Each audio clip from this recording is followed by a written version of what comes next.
පුතේ පුතේ මම පුතේ බොණ්ඩ වතුර ටිකක් ගෙනත් තියන් බං. මොකද තාත්තනියන් බොරුවට කෑ ගහන්නේ? කනවා.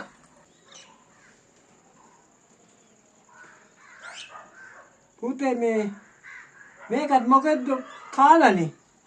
මේ තාත්තේ මේ ඒ කතා අදාළ නැහැ. ඔහොම හරි මං කණ්ඩ දෙනවනේ නේ. කනවා. පුතේ මට මේක ඉන්න බෑ පුතේ. යාට හිරිකඩයෙන් ගහනවා. මදුරු අතපය දිගට ඉන්න බෑ. මට මා වෙන ගාඩි ගිහලා දාපන් බං. මට මේක ඉන්න බෑ. දැන් දවස් කීයක්ද මෙතන මම? මොකද්ද ඔයා කියන්නේ? ඔතන ඉන්න බෑ. ඔය ලැට් එකේ හරි ඉන්න දෙන එකකට අමුතු මට පින් දෙන්න ඕනේ. ඉඩම් කඩම් ඔක්කොම අමුසේගේ බිස්නස් ඔක්කොම ලොකු පුතාටනේ ලියලා දුන්නේ. මට මොනවද දුන්නේ? පුතේ මේක නිදා ගන්නයි මේකේ ටොයිලට් එකට පාවිච්චි කරන්න දෙකම බෑනේ බං. මට ටොයිලට් යන්න ඕන බං මේක තුලින් දාලා. මේක ඉන්න බෑ මට. මේ තාත්තේ මේ අමුසේට ඉන්න පුළුවන් නම් ඔය ලැට් එකේ ඉන්නවා. නැත්තම් මේන කොහේ හරි යනවා. හරිද? මට එහෙම මේ උච්ච කරන්නයි කක්ක කරන්නයි වෙන තැන් හදලා දෙන්න බෑ. ඔක ඉන්නවා.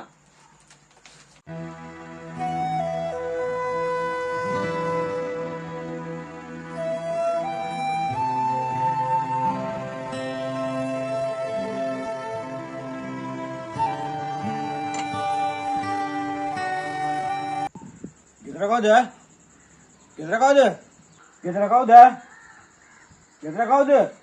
කවුද ඔයා? මොකද නිකන් මේ සැරෙන් වයි ගෙදර කවුද කියලා අහන්නේ? මගෙන් දහන්නේ කවුද කියලා? ඔව්.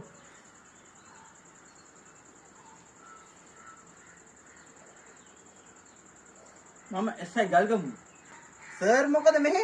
මන්නම් හිතන්නේ සර්ට වැරදීමක් වෙලා අපේ ගෙදරට එන්න විදියක් නැහැ නැත්තම්. තමන්ගේ තාත්තා කොහෙද ඉන්නේ? ටොයිලට් එකේ නේද? නෑ සර්.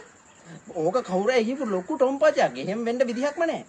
ගමේ අයගෙන් කම්ප්ලේන්ට් එකක් තුන මේ සම්බන්ධව. නෑ වෙන්න විදියක් නැහැ. එන්නකෝ යන්න. මේ ඉන්නේ තාත්තා නේද? නෑ. මොනවාද මේ අයියෝ තාත්තේ මොනවාද තාත්තා ඔය කරන්නේ? කීසර එක්කවද මම මේ ටොයිලට් එකට එන්න එපා කියලා පිස්සුද ඔයාලට?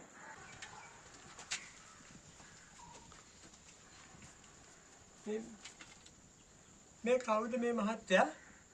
මම පොලිසියෙන්. ඔයා මේකද ඉන්නේ හැමදාම?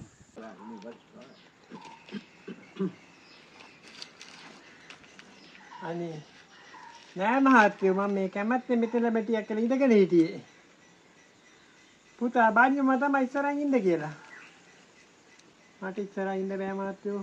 මම ඉතින් පොඩ්ඩක් පිටිපස්සට ඒ පැත්ත නිදහසයි වගේ.